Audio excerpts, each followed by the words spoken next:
Thank you for listening to WAHC. We need to interrupt regular programming to activate the emergency alert system. Please stand by.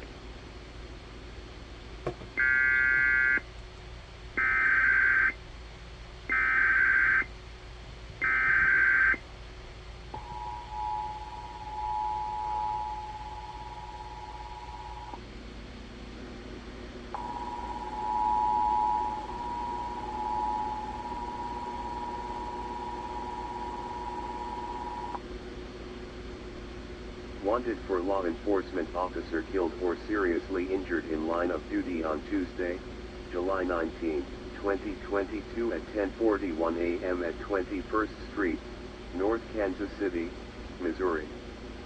Suspect vehicle is a gray Ford Focus bearing Missouri registration 03 grams U43. Vehicle/suspect last seen westbound 21st Street from Clay Street. Suspect is a white male with brown hair. Officer initiated a traffic stop on the vehicle. The driver exited the vehicle and began firing on the officer, causing serious injury. If located, contact your local law enforcement or call 911. Oh, jeez.